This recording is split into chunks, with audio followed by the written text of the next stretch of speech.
Hello guys, welcome to Solutions with Nimavalli YouTube channel. In this video, we are going to know how to pass the M1 and how to face our V2 exam.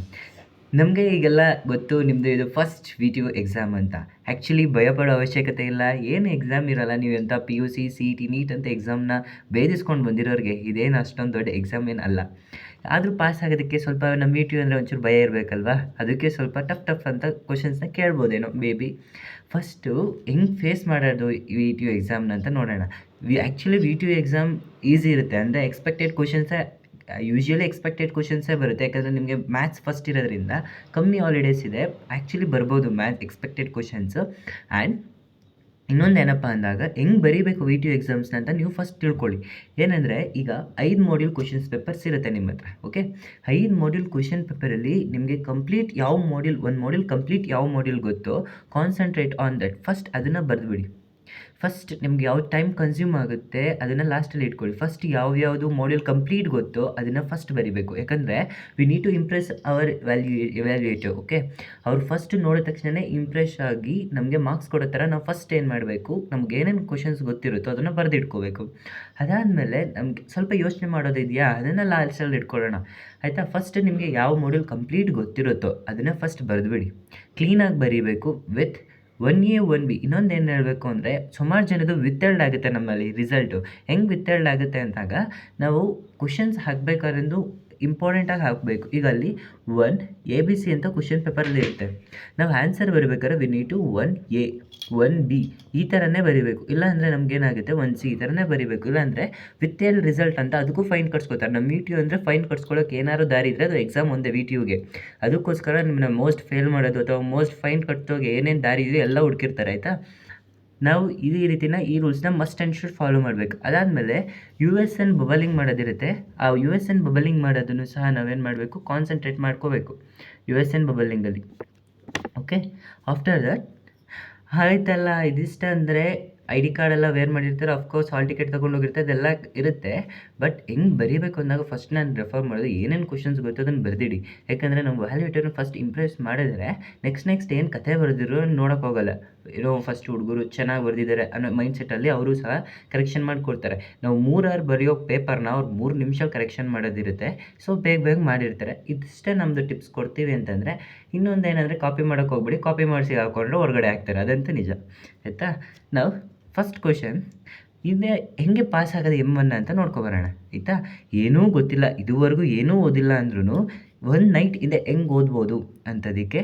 Like first ಮಾಡ್ಯೂಲಲ್ಲಿ ಏನೇನು topic ಇದೆ ಅಂದರೆ, derivations ಇರುತ್ತೆ, 3 derivation, angle between the curves ಇರುತ್ತೆ, radius of curvature, pedal equation, show that the 2 curves cut each other orthogonally. ಇಷ್ಟು program along with 2 programmes ಇರುತ್ತೆ. ಇದುವರೆಗೂ ಇಡೀ ಎಷ್ಟು ಪೇಪರ್ಸ್ ಆಗಿದೆಯೋ 2022 ಸ್ಕೀಮ್, ಎರಡೇ ಪ್ರೋಗ್ರಾಮ್ಸ್ ಕೇಳಿರೋದು. R=2 cos θ or sin θ and cosine curve. ಇವೆರಡೇ ಕ್ವಶನ್ಸ್ ನಮ್ಗೆ ಇಷ್ಟು ಪೇಪರಲ್ಲೂ ಕೇಳಿರೋದು. ನಮಗೇನೂ ಓದಿಲ್ಲ ಕಣಪ್ಪ, ಏನೂ ಓದಿಲ್ಲ ಇಲ್ಲಿವರೆಗೂ ಅಂದ್ರೂ ಈ 3 ಡಿರವೇಷನ್ಸ್ನ ಬರೀಬೇಕು. ಮತ್ತು ಇನ್ನೊಂದೇನೆಂದರೆ, V2 ಅಲ್ಲಿ ನಾವು ಫಸ್ಟ್ ಪಾಸ್ ಆಗೋದನ್ನ ನೋಡ್ಕೋಬೇಕು. ಯಾಕಂದರೆ ನೀವೆಂಥ ಟಾಪರ್ ಆಗಿದ್ರೂ V2 ಅವ್ರು ಏನು ಮಾಡ್ತಾರೆ ಅಂದರೆ, ನೀವು ಎಷ್ಟೇ ಕತೆ ಬರೆದಿರಿ ಫೇಲ್ ಮಾಡಿರೋ ಚಾನ್ಸಸ್ ಇರುತ್ತೆ. ಸೊ ಫಸ್ಟ್ ನಾವೇನು ಮಾಡಬೇಕು ಅಂದರೆ, ಪಾಸ್ ಆಗೋದನ್ನ ನಾವು ಟಾರ್ಗೆಟ್ ಇಟ್ಕೋಬೇಕು. ಆಮೇಲೆ ನೀವು ಎಷ್ಟಾದ್ರು ಮಾಡಿ. ಆಯಿತಾ? First in order to pass ಆಗಬೇಕು ಅಂದರೆ ಏನೇನು ಮಾಡಬೇಕು, 50ಕ್ಕಿಂತ ಹೆಚ್ಚು ಮಾರ್ಕ್ಸ್ನ ತೆಗಿಯೋದನ್ನ ಈ ವಿಡಿಯೋಲ್ಲೇ ಹೇಳ್ಕೊಡ್ತೀನಿ ನಾನು. ಹೆಂಗೆ ಮಾಡಿದ್ರೆ ಏನು ಬರುತ್ತೆ, how to score 50+ marks. Okay, first ನಾವು ಇನ್ನೇನು ಮಾಡಬೇಕು, ಈ 3 ಡಿರವೇಷನ್ಸ್ನ ಕ್ಲೀನಾಗಿ ಕಲ್ತ್ಕೋಬೇಕು ಮಾಡ್ಯೂಲ್ 3ಯಲ್ಲಿ. ಯಾಕಂದರೆ ಈ 3 ಡಿರವೇಷನ್ಸ್ನ ಕಲ್ತ್ಕೋತಂದರೆ ವಿ ಗೆಟ್ ದ 7 ಮಾರ್ಕ್ಸ್. ಆಯಿತಾ? ವಿ ನೋ ದಟ್ ಇದೆಲ್ಲ ಅಪ್ಲೋಡ್ ಆಗಿದೆ ಈ 3 ಡಿರವೇಷನ್ಸು. tan phi = r dθ/dr and 1p² 1/r² + 1/r⁴ into dr dθ². ρ = this radius of curvature. ಆಯಿತಾ? ಈ 3 ಡಿರವೇಷನ್ಸ್ನ ಕಲ್ತ್ಕೊಳ್ಳಿ. ನೆಕ್ಸ್ಟ್ ಏನು ಬಂದು ಆ್ಯಂಗಲ್ ಬಿಟ್ವೀನ್ ದ ಕರ್ವ್ಸ್. ಇದು ವೆರಿ ಇಂಪಾರ್ಟೆಂಟ್ ಪ್ರಾಬ್ಲಮ್. ಇದು 1A ಕೊಟ್ಟರೆ, ಇಷ್ಟು ವರ್ಷ ಕೇಳಿರೋ ಪೇಪರಲ್ಲಿ ಇದನ್ನು 1A ಕೊಟ್ಟರೆ, ಇದು 1B ಕ್ವಶನಲ್ಲಿ ಕೊಟ್ಟಿರ್ತಾರೆ. ನನಗೆ ಏನೂ ಬರಲ್ಲ ಮ್ಯಾಥ್ಸ್ ಅಂದರೂ ಈ 3 ಡಿರವೇಷನ್ಸ್ನ ಕಲ್ತ್ಕೊಂಡಾದ್ಮೇಲೆ ಆ್ಯಂಗಲ್ ಬಿಟ್ವೀನ್ ದ ಕರ್ವ್ಸ್ನಾಗ ನೋಡ್ಕೊಬಿಡಿ. ಈ ಕಾನ್ಸೆಪ್ಟ್ ಕ್ಲೀನಾಗಿ ನೋಡ್ಕೊಳ್ಳಿ. ಏನೂ ಇರಲ್ಲಪ್ಪ, ಫಸ್ಟು φ1 ಮತ್ತು φ2 2 ಕರ್ವ್ ಕೊಟ್ಟಿರ್ತಾರೆ. ಒಂದು φ1 ಮತ್ತು φ2ನ ಕಂಡುಹಿಡಿಯೋದು ಅಷ್ಟೇ. ಆಮೇಲೆ φ1 - φ2ನ ಕಂಡುಹಿಡಿದಿಡೋದು. ಓಕೆನಾ. ಇದೆಷ್ಟು ಮಾಡಿದ್ರೆ ಆ್ಯಂಗಲ್ ಬಿಟ್ವೀನ್ ದ ಕರ್ವ್ಸ್ ಸಿಗುತ್ತೆ, ನಮಗೆ 7 ಮಾರ್ಕ್ಸ್. ಇವೆರಡು ಓದ್ಕೊಂಡು ನಮಗೆ ಈ ಮಾಡ್ಯೂಲಲ್ಲಿ 20 ಮಾರ್ಕ್ಸ್ ಟಾರ್ಗೆಟ್ ಇರೋರು 20 ಮಾರ್ಕ್ಸ್ ಇಡಿ ಜಸ್ಟ್ ಪಾಸ್ ಆಗಬೇಕು ಅಂದವ್ರಿಗೆ ಇವೆರಡೇ ಸಾಕು. ಇವೆರಡು ಕ್ವಶನ್ಸ್ ಓದ್ಕೊಂಡ್ರೆ 14 ಮಾರ್ಕ್ಸ್ ಬರುತ್ತೆ. ಇನ್ನೊಂದು ಸೇಫರ್ ಸೈಡ್ಗೆ ಪಾಸ್ ಹೋಗೋರು ಏನು ಮಾಡಿದರೆ, show that curves cut each other orthogonally. Same ಇಲ್ಲೇನು ಪ್ರೊಸೀಜರ್ ಮಾಡ್ತಿರೋ ಅದೇ ಪ್ರೊಸೀಜರು, ಬಟ್ ಇಲ್ಲಿ ನಮ್ಗೆ ಏನು ಬರಬೇಕು ಅಂದರೆ 5/2 ಬರಬೇಕು ಲಾಸ್ಟಲ್ಲಿ ಆನ್ಸರು. ನಾವೇನು ಮಾಡ್ತೀವಿ, 5/1 - 5/2 ಇಲ್ಲಿ ಮಾಡಿರ್ತೀವಿ. Here also we need to find 5/1 - 5/2. 5/1 - 5/2 ಬಂದಾಗ 5/2 ಬಂತು ಅಂತಾಗ ಅದು ಆರ್ಥೋಗೋನಲಿ ಆಗಿರುತ್ತೆ. ಈ 3 ಕ್ವಶನ್ಸ್ ಮಾಡಿಕೊಂಡ್ರೆ 100% ನೀವು 14 ಮಾರ್ಕ್ಸ್ನ ಆರಾಮಾಗಿ ಈಸಿಯಾಗಿ ನೀವೇನು ಮಾಡ್ಬೋದು, ಸ್ಕೋರ್ ಮಾಡ್ಬೋದು. ಅಕಸ್ಮಾತ್ ಹಂಗೂ ಏನಾದರೂ ಮಿಸ್ ಆಗಿದೆ ಅಂದರೆ ಪೆಡಲ್ ಈಕ್ವೇಷನ್ಸ್ ಒಂದು ನೋಡ್ಕೊಂಡಿರಿ. ಇದಿಷ್ಟು ನೋಡ್ಕೊಳ್ರಪ್ಪ, 1 2 3 ಮೂರೇ ಕಾನ್ಸೆಪ್ಟು, ಇದು ಸೇಮ್ ಕಾನ್ಸೆಪ್ಟು. ಈ 3 ಕಾನ್ಸೆಪ್ಟ್ ಓದ್ಕೊಂಡಿದ್ರೆ ಪೆಡಲ್ ಈಕ್ವೇಷನ್ಸು ವೆರಿ ನಿಮಗೆ ಪೆಡಲ್ ಈಕ್ವೇಷನ್ಸ್ 4 ಕಾನ್ಸೆಪ್ಟನ್ನ ನೋಡ್ಕೊಂಡಿರಿ ಆಯಿತಾ. ಡಿರೈವೇಷನ್ನು, ಒಂದು angle between the curves, show that the 2 curves cut each other, ಇವೆರಡು ಸೇಮ್ ಥಿಂಗು. ಅದ್ರ ಜೊತೆಗೆ ಒಂದು pedal equations very easy. Same ಇದರಲ್ಲಿ ಏನು ಮಾಡ್ತಾರೋ ಅದು ಎಕ್ಸ್ಟೆಂಡೆಡ್ ಪ್ರೊಸೀಜರ್ ಅಷ್ಟೇ. ಅದು 5p = r sin φ ಕಂಡು ಹಿಡಿಯೋದು ಅಷ್ಟೇ. ಅದನ್ನು 4 ಕಾನ್ಸೆಪ್ಟ್ ತೊಗೊಂಡ್ರೆ ಯು ಗೆಟ್ ದ 14 ಮಾರ್ಕ್ಸ್ ಆಯಿತಾ. ಈ 14 ಮಾರ್ಕ್ಸ್ನ ಬಿಡೋಕ್ಕೆ ಹೋಗ್ಬಿಡಿ ಯಾರೂ. 20 ಮಾರ್ಕ್ಸ್ ಸ್ಕೋರ್ ಮಾಡಬೇಕು ಒಂದು ಮಾಡ್ಯೂಲಲ್ಲಿ ಅನ್ನೋರು ಇವೆರಡು ಪ್ರೋಗ್ರಾಮ್ನ ಕಂಪಲ್ಸರಿ ಇದಿಷ್ಟು ಕಲ್ತು ರೇಡಿಯಸ್ ಆಫ್ ಕರ್ವೇಚರ್ನು ಕಲಿತು ಇದರಲ್ಲಿ ರೇಡಿಯಸ್ ಆಫ್ ಕರ್ವೇಚರ್ಲಿ ಪ್ಯಾರಾಮೆಟ್ರಿಕ್ ಫಾರ್ಮ್ ಇರುತ್ತೆ. ಆ್ಯಂಡ್ ಅನದರ್ ಒನ್ ಇಸ್ ಬರೀ ಒಂದು ಕರ್ವ್ ಕಂಡುಹಿಡಿದು ಪೆಡಲ್ ಫಾರ್ಮಲ್ಲಿ ರೇಡಿಯಸ್ ಆಫ್ ಕರ್ವೇಚರ್ನ ಫೈಂಡ್ ಮಾಡಿ ಅಂತ ಕೇಳಿರ್ತಾರೆ. ಅದನ್ನೆಲ್ಲ ನೋಡಿಕೊಂಡು ಅದಾದಮೇಲೆ ಇವೆರಡೇ ಪ್ರೋಗ್ರಾಮ್ಸ್ ಕೇಳಿರೋದು, ಇವೆರಡನ್ನ ಕ್ಲೀನಾಗಿ ಓದ್ಕೊಬಂದರೆ ನಮಗೇನಾಗುತ್ತೆ, ಫಸ್ಟ್ ಮಾಡ್ಯೂಲ್ 20 ಮಾರ್ಕ್ಸ್ ಈಸಿಯಾಗಿ ಸ್ಕೋರ್ ಆಗ್ಬೋದು. ನೆಕ್ಸ್ಟ್ ಬಂದು ಸೆಕೆಂಡ್ ಮಾಡ್ಯೂಲ್ ಹೆಂಗೆ ಸ್ಕೋರ್ ಮಾಡಬೇಕು. ಸೆಕೆಂಡ್ ಮಾಡ್ಯೂಲಲ್ಲಿ Maclaurin series partial derivatives maximum minima ಇದೆ. Maclaurin series very important. ಇದಿಷ್ಟು ಮಾಡಿದ್ರೆ ನಾವು 7 ಮಾರ್ಕ್ಸ್ನ ಸ್ಕೋರ್ ಮಾಡ್ಬೋದು. ನಾನು 20 ಮಾರ್ಕ್ಸ್ ಸ್ಕೋರ್ ಮಾಡೋರ್ಗಾಗ್ಬೋದು ಅಥವಾ ಯಾರಿದ್ದಾರೆ ಪಾಸ್ ಆಗೋರ್ಗಾಗ್ಬೋದು. ನಾನು ರೆಫರ್ ಮಾಡೋದೇನಪ್ಪ ಅಂದರೆ 2B, ಈ ಸೆಕೆಂಡ್ ಮಾಡ್ಯೂಲ್ B ಕ್ವಶನ್ ಅಂದರೆ ನೆಕ್ಸ್ಟ್ ಪಾರ್ಟ್ ಇರುತ್ತಲ್ಲ, ಆಪ್ಷನಲ್ಲಿ ಇರುತ್ತಲ್ಲ, ಆ ಕ್ವಶನ್ಸ್ನ ನಾನು ನಿಮಗೆ ರೆಫರ್ ಮಾಡ್ತೀನಿ. ಏನಕ್ಕಂದರೆ ಈ ಚಾನ್ಸಸ್ ಏನಿರುತ್ತೆ ಮ್ಯಾಕ್ಸಿಮಮ್ ಮಿನಿಮಮ್ ತುಂಬ ಟಫ್ ಕೊಡ್ತಾರೆ. ಇದುವರೆಗೂ ಫೈಲ್ ಆಗದೇ ಇರೋ ಕ್ವಶನ್ಸ್ ಇರುತ್ತೆ ನಮಗೆ, ಅದನ್ನು ಟಫ್ ಕೊಡೋದ್ರಿಂದ ಇದನ್ನು ಮಾಡಬೇಡಿ. ನಾನು ಪ್ರಿಫರ್ ಮಾಡೋದು ನಿಮಗೆ ಪಿ ಕ್ವಶನ್. ಯಾಕಂದರೆ ಇನ್ಡಿಟರ್ಮಿನೇಟ್ ಫಾರ್ಮ್ ಇದೆಯಲ್ಲಪ್ಪ, ಇವು 4 ಕ್ವಶನ್ ಇಷ್ಟು ವರ್ಷದಲ್ಲೂ ಕೇಳಿರೋದು. ನೀವು ಪಾಸ್ ಆಗೋರು ಅಷ್ಟೇ ಇದೆಷ್ಟು ಮಾರ್ಕ್ಸ್ ಕೇಳ್ತಾರೆ, 7 ಮಾರ್ಕ್ಸ್ ಕೇಳ್ತಾರಾ ಆಯಿತಾ. ಇದನ್ನು 7 ಮಾರ್ಕ್ಸ್ ಪ್ಲಸ್ ಇವೆರಡು ಪ್ರೋಗ್ರಾಮ್ ಕಂಡಪ್ಪ. ಈ ಪ್ರೋಗ್ರಾಮ್ನ ನಾನು ಪೋಸ್ಟಲ್ಲಿ ಅಪ್ಲೋಡ್ ಮಾಡಿರ್ತೀನಿ. ಆ ಫಸ್ಟ್ ಮಾಡ್ಯೂಲ್ ಮತ್ತು ಸೆಕೆಂಡ್ ಮಾಡ್ಯೂಲ್ ಪ್ರೋಗ್ರಾಮ್ ಚೆಕ್ ಮಾಡಿ. ಇವೆರಡು ಪ್ರೋಗ್ರಾಮ್ಸ್ನ ನಾವೇನು ಮಾಡಿರ್ತೀವಿ, ವೆರಿ ಇಂಪಾರ್ಟೆಂಟ್ ಪ್ರೋಗ್ರಾಮ್. ಇದು ಬಯಟ್ ಹೊಡ್ಕೊಂಡಾದರೂ ಹೋಗ್ಬಿಡಿ ಆಯಿತಾ. ಇದು 7 marks plus 5 marks, we get 12 marks in second module ಆಯಿತಾ. ಇದು ಪಾಸ್ ಆಗೋರಿಗೆ ಈ 4 ಕ್ವಶನ್ಸು ಜೊತೆಗೆ 2 ಪ್ರೋಗ್ರಾಮ್ಸ್ ಓದ್ಕೊಂಡ್ರೆ we get 12 marks. Okay, 20 marks ತೆಗಿಯೋರು ಪಾರ್ಷಿಯಲ್ ಡಿರೈವೇಟಿವ್ಸ್ ಅಂದರೆ ಪ್ರೂವ್ ಇದೆಯಲ್ಲ, ಅವರೊಂದು ಈಕ್ವೇಷನ್ ಕೊಟ್ಬಿಟ್ಟು ನಮಗೆ ಪ್ರೂವ್ ಮಾಡಿ, ಶೋ ದಟ್, ಪ್ರೂವ್ ದಟ್ ಅಂತ ಕೇಳ್ತಾರೆ. ಅದು ಪಾರ್ಷಿಯಲ್ ಡಿರೈವೇಟಿವ್ಸ್ ಬರುತ್ತೆ. ಜಕೋಬಿಯನ್ಸ್ ಡಿಟರ್ಮಿನೆಂಟ್ ಕಂಡುಹಿಡಿಯೋದು, ಇದು 20 ಮಾರ್ಕ್ಸ್ ಸ್ಕೋರ್ ಮಾಡೋರಿಗೆ. ನೀವು ಪಾಸ್ ಆಗೋರು ಏನಿದ್ರು ಇನ್ಡಿಟರ್ಮಿನೆಂಟ್ ಫಾರ್ಮ್ ಮತ್ತು ಇದು ವೆರಿ ಈಸಿ. ಒಂದು ಕಲ್ತ್ರೆ ಇವೆರಡು ಮಿಕ್ಕಿದೆಲ್ಲ ಸೇಮ್ ಇರುತ್ತೆ. ಅದ್ರ ಜೊತೆಗೆ ಇವೆರಡು ಪ್ರೋಗ್ರಾಮ್ಸ್ ಓದ್ಕೊಳ್ಳಿ, ಸೆಕೆಂಡ್ ಮಾಡ್ಯೂಲ್ ಮುಗಿಯುತ್ತೆ. Third module come to the third ಮಾಡ್ಯೂಲಲ್ಲಿ ಏನಂದರೆ ನಮಗೆ ಗೊತ್ತು ಈ ಥರ್ಡ್ ಮಾಡ್ಯೂಲ್ ತುಂಬ ಕಷ್ಟ ಇರುತ್ತೆ. ಆರ್ಥೋಗೋನಲ್ ಟ್ರಾಜೆಕ್ಟರಿ ಮತ್ತು ತುಂಬ ಇದೆ, ಕ್ಲಾರೆಟ್ ಫಾರ್ಮ್ ಎಲ್ಲ ಇರುತ್ತೆ. ನಾನು ನಿಮ್ಗೇನು ಹೇಳ್ತೀನಿ ಅಂತಂದರೆ ಪಾಸ್ ಆಗೋರು 20 ಮಾರ್ಕ್ಸ್ ತೆಗಿಯೋರು ಎಲ್ಲನೂ ಓದಿ ಆಯಿತಾ. 20 ಮಾರ್ಕ್ಸ್ ತೆಗಿಯೋರು ಎಲ್ಲ ಮೆಥಡ್ಸ್ ಇಂಪಾರ್ಟೆಂಟ್ ಥರ್ಡ್ ಮಾಡ್ಯೂಲಲ್ಲಿ. ನಾನು ಪಾಸ್ ಆಗೋರಿಗೆ ಏನಂದರೆ ಬರೀ ಆರ್ಡಿನರಿ ಡಿಫ್ರೆನ್ಷಿಯಲ್ ಈಕ್ವೇಷನ್ಸ್ ಓದಿ. ಆರ್ಡಿನರಿ ಡಿಫ್ರೆನ್ಷಿಯಲ್ ಈಕ್ವೇಷನ್ಸ್ ಇದು 6 ಮಾರ್ಕ್ಸ್ ಇರುತ್ತೆ, ಅಷ್ಟೇ ಸಾಕು. ಆರ್ಡಿನರಿ ಡಿಫ್ರೆನ್ಷಿಯಲ್ ಈಕ್ವೇಷನ್ಸ್ ಅಂದರೆ ಒಂದು ಈಕ್ವೇಷನ್ಸ್ ಕೊಟ್ಟಿರ್ತಾರೆ, ಅದು dy/dx px = q ಫಾರ್ಮಲ್ಲಿ ಇದೆ ಅಂತ ನೋಡ್ಕೋಬೇಕು. ಆಮೇಲೆ p × dx ಕಂಡಿರಬೇಕು, q × dx and e power integration of p × dxನ ಕಂಡಿಡ್ಕೊಂಡು ಈ ಫಾರ್ಮುಲಾಗೆ ಅಪ್ಲೋಡ್ ಮಾಡೋದು. ವೆರಿ ಈಸಿಯೇ. ಅದನ್ನು 6 ಮಾರ್ಕ್ಸು ಕೇಳಿರ್ತಾರೆ, ಇದು 6 ಮಾರ್ಕ್ಸ್ ಇರುತ್ತೆ. ಆ್ಯಂಡ್ ಇಷ್ಟೇ ಸಾಕು third module. Come to the fourth module. Pass ಆಗೋರಿಗೆ ಫೋರ್ತ್ ಮಾಡ್ಯೂಲ್ ನಮ್ಗೆ ಗೊತ್ತು. ನಮ್ಮ ಕಾಲೇಜಲ್ಲಿ ಯಾವಾಗಲೂ ಫೋರ್ತ್ ಮಾಡ್ಯೂಲ್ನ ಒಂದು ನೋಟ್ಸ್ ಕೊಟ್ಬಿಟ್ಟು ಓದ್ಕೊಳ್ರಪ್ಪ ಅಂತ ಹೇಳಿರ್ತಾರೆ. ನಮಗೂ ಹಂಗೆ ಮಾಡಿದ್ದಿತ್ತು. ಈಗ ಇದನ್ನು ಹೆಂಗೆ ಮಾಡೋದಂದರೆ ಈ 3 ಕಾನ್ಸೆಪ್ಟ್ ನೋಡ್ಕೊಂಡಿರಿ. ಈ 3 ಕಾನ್ಸೆಪ್ಟ್ ತೊಗೊಂಡ್ರೆ 6 to 8 ಮಾರ್ಕ್ಸ್ ಸ್ಕೋರ್ ಮಾಡ್ಬೋದು. Linear ಕಾಂಗ್ರೆನ್ಸ್ very easy. Find the last digit, find the reminder ಅಂತ ಇರುತ್ತೆ.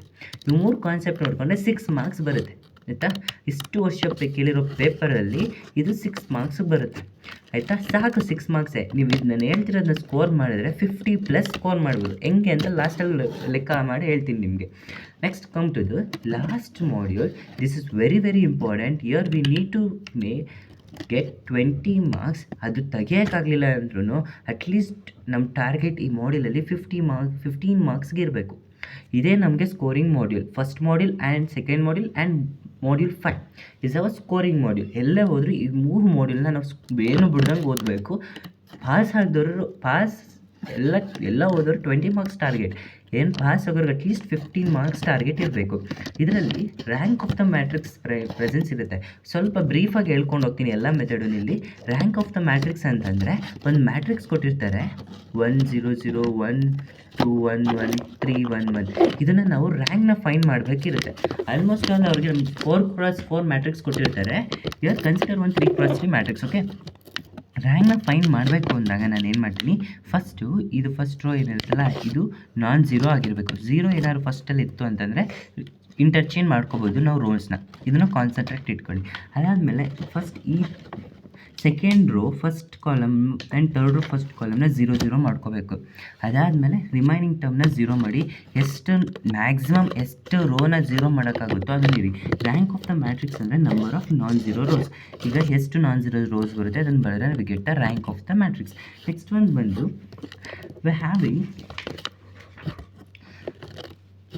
Find the unique solutions and infinite solutions ಅಂತ ಪ್ರೆಸೆಂಟ್ ಆಗಿರುತ್ತೆ. ಅದೇ ಹಿಂಗೆ ಮಾಡೋದಂದರೆ ಅಗ್ಯುಮೆಂಟೆಡ್ ಮ್ಯಾಟ್ರಿಕ್ಸ್ ಅಂತ ಇರುತ್ತೆ.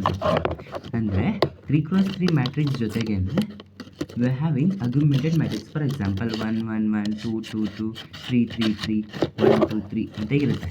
ಈ ಫಾರ್ಮಲ್ಲಿ ಇತ್ತು ಅಂದರೆ ಅಗ್ಯುಮೆಂಟೆಡ್ ಮ್ಯಾಟ್ರಿಕ್ಸ್ ಅಂತ ಕರಿತೀವಿ. ಈ ಅಗ್ಯುಮೆಂಟೆಡ್ ಮ್ಯಾಟ್ರಿಕ್ಸಲ್ಲಿ ಫಸ್ಟ್ ಏನು ಮಾಡಬೇಕು, ಇವೆರಡು ಪ್ಲೇಸ್ನ ನಾವು 0 0 ಮಾಡ್ಕೋಬೇಕು. ಅದಾದಮೇಲೆ ನೆಕ್ಸ್ಟ್ ಆಗುತ್ತೆ, ನೆಕ್ಸ್ಟ್ ಈ ಪ್ಲೇಸ್ನ ನಾವೇನು ಮಾಡಬೇಕು, 0 ಮಾಡಬೇಕು.